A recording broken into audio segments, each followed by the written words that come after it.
मैं जो बताने वाला हूं वो वैसा ही काम करता है जो आपने इनवॉइस डिस्काउंटिंग या फिर बिल डिस्काउंटिंग में पढ़ा था। देखिए, डिजिटल सप्लाई चेन फाइनेंस क्या होता है, आप अगर ए पर्सन है, दूसरा एक बी पर्सन है, ठीक है, दोनों के बीच में डील होती है, ए एक सेलर है, बी एक बायर है प्रोडक्ट्स का। अब ए को यहाँ पर बी को सामान चाहिए, कोई रॉ मटेरियल चाहिए, कोई भी चीज प्रोडक्ट चाहिए उसको आगे फर्दर प्रोडक्शन करने के लिए या आगे सेल करने के लिए, होलसेलर है व्हाटएवर, तो दोनों आपस में डील करते हैं। बायर के पास इन केस पैसा नहीं है। अब पैसा क्यों नहीं है, देखो, जब हम कोई भी बड़ा बिजनेस इनिशिएट करते हैं, कुछ भी आप बिजनेस करते हो, तो बहुत बार ऐसी सिचुएशन आती है जब आपके हाथ में लिक्विडिटी नहीं होती है। लिक्विडिटी का मतलब कि आपके पास फर्दर पैसा देने के लिए होता नहीं है आपके सप्लायर को। क्यों नहीं होता, मान लीजिए मैंने कोई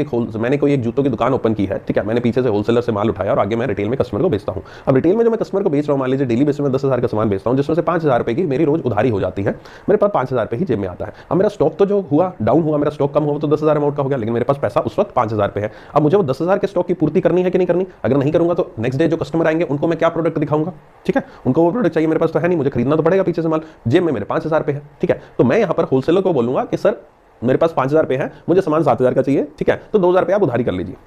5,000 का चाहिए, 10,000 का चाहिए, 20,000 का चाहिए, जो भी चाहिए, है ना, तो इतने अमाउंट की आप उधारी कर लीजिए। तो होलसेलर जो है रिटेलर को उधारी दे देता है, चल ठीक है यार उधारी कर लेते हैं। तो क्या हुआ कि यहाँ पर आपका उधारी मिल गई उसको, इसी तरह से वो आगे काम चलता रहेगा, काम धंधा बढ़ता रहेगा, आगे चलता रहेगा, ये उधारी का सिस्टम भी चलता रहेगा, क्रेडिट जिसको हम कहते हैं, क्रेडिट का सिस्टम चलता रहेगा। इसी तरह से होलसेलर जिसने उधारी दी उसको भी तो कहीं से माल उठाना है, अगर उसको रिटेलर वाला बंदा पैसा नहीं दे पा रहा है तो उसको भी तो आगे यही बोलना पड़ेगा जहां से पैसा माल उठा रहा है कि भाई साहब वो रिटेलर लोग मेरे को पैसा नहीं दे रहे हैं, उधारी कर रखी है, तो मेरे पास इतना ही पैसा, आप भी मेरे से उधारी कर लो। वो कहता है चल ठीक है तेरे से हम भी उधारी कर लेंगे। तो ये जो पूरा सिस्टम है ये एक प्रकार का इनफॉर्मल सिस्टम है, ये एक अनऑर्गेनाइज सिस्टम है। अनऑर्गेनाइज इनफॉर्मल मतलब कि आपका जस्ट ऐसे ही चल रहा है, होलसेलर रिटेलर के बीच में ही टाई अप हो रहा है, उनके बीच में या फिर मैन्युफैक्चरर का परचेजर के साथ टाई अप हो रहा है, किसी का दो व्यक्तियों का, दो ऑर्गेनाइजेशन का आपस में टाई अप हो रहा है। एक इनफॉर्मल वे, इनफॉर्मल वे मतलब कि किसी भी इंस्टीट्यूशन के थ्रू यहां पर ये रूट होकर नहीं जा रहा है, मैंने और आपने आपस में ही कर लिया, टाई अप कर लिया, ठीक है, वो लिखा पढ़ी कर ली, कागज वागज पर लिखवा लिया, बस दैट्स इट, ठीक है, यही हमारे पास प्रूफ। कल को मैं अगर मुकरता हूं, कल को मैं नहीं देता हूं पैसा, तो कोर्ट में ले जाके कह सकता है देखो इन्होंने मेरे से ये पैसा लिया था, ये उसके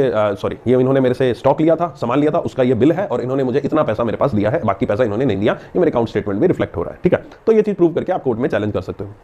ये तो हुआ एक प्रकार से इनफॉर्मल तरीका। अगर मैं इसी तरीके को फॉर्मल वे में करना चाहूं फॉर्मल वे में करना चाहूं तो कैसे होगा, फॉर्मल वे में करने के लिए इसके लिए एक और पर्सन, एक और ऑर्गेनाइजेशन की आवश्यकता लगेगी, और वो ऑर्गेनाइजेशन, वो पर्सन होगा कौन, वो होगा स्वयं बैंक, ठीक है। बैंक यहां पर क्या करेगा, बैंक यहां पर ए जो सप्लायर है, ए जो सेलर है, इसने बी को यहां पर कोई ना कोई इनवॉइस जारी किया होगा, बिल जारी किया होगा, तो बायर जो है वो यहां पर पहुंचेगा किसके पास, उस बैंक के पास, ठीक है, और इसको कहेगा ये इनवॉइस मेरे पास है, ये लो तुम इनवॉइस ले लो और इस इनवॉइस के बदले में तुम सेलर को जो है पेमेंट कर दो,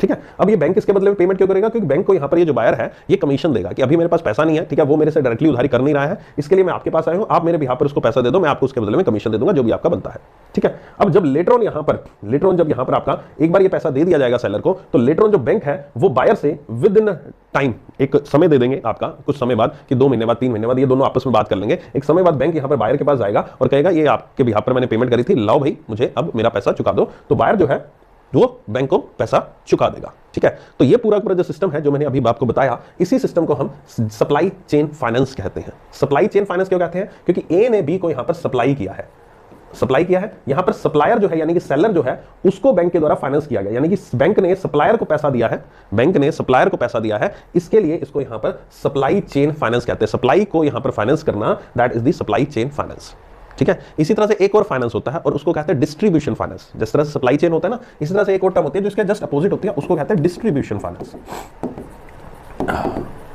डिस्ट्रीब्यूशन फाइनेंस में क्या होता है, सप्लाई चेन फाइनेंस में उधारी किसको दी गई, बायर को दी गई, और बायर ने यहां पर आपका बायर के बिहाफ पर बैंक ने सेलर को फाइनेंस फंडिंग दी, ठीक है। लेकिन डिस्ट्रीब्यूशन फाइनेंस में जस्ट अपोजिट होता है। इसमें क्या किया जाएगा, इसमें जो पैसा दिया जाएगा वो सेलर जो है जो इनवॉइस इसने इसको जारी किया है, ये सेलर इनवॉइस लेकर जाएगा बैंक के पास, और बैंक उस पर्टिकुलर इनवॉइस के बिहाफ पर यहां पर आपका बायर को यहां पर पैसा देगा, और बायर ये पैसा जो है वो सेलर को पहुंचा देगा।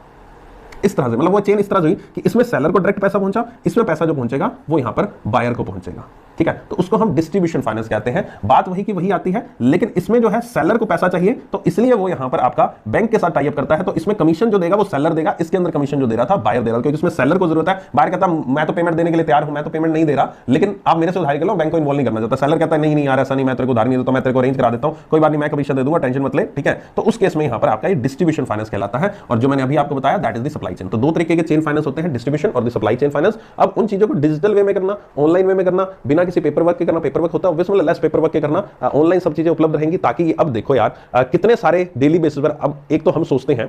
मान लीजिए हम लोग अपनी ही बात कर लेते हैं। मान लीजिए आप लोगों ने हमारा कोई कोर्स परचेज करना है, तो एक दिन में आ रहे हैं दो पर्सन लेने, एक 5 आ रहे हैं। अगर एक दिन में 100 कस्टमर आ रहे हैं तो मैं 100 कस्टमर के बारे में, मैं 100 कस्टमर को फाइनेंसिंग दिलाने के लिए बैंक में तो पेपर वर्क करने नहीं जाऊंगा। उसके लिए मुझे डिजिटल मोड चाहिए कि तुरंत यहां पर ऑनलाइन किसी तरीके से यहां पर तुरंत पैसा पहुंच जाए और तुरंत वहां पर इनवॉइस अपलोड होकर पैसा मेरे पास पहुंच जाए। ऐसा सिस्टम हो तो बढ़िया ना। तो वही सिस्टम को हम डिजिटल कहते हैं, डिजिटल सप्लाई चेन फाइनेंस। और ऐसा ही सिस्टम यहां पर ऐसा नहीं है, ये सिस्टम को यस बैंक ने पहली बार किया है, इससे पहले भी बहुत सारे बैंक इस चीज को अपना चुके हैं। Yes bank is another bank जिसने इसकी शुरुआत की है।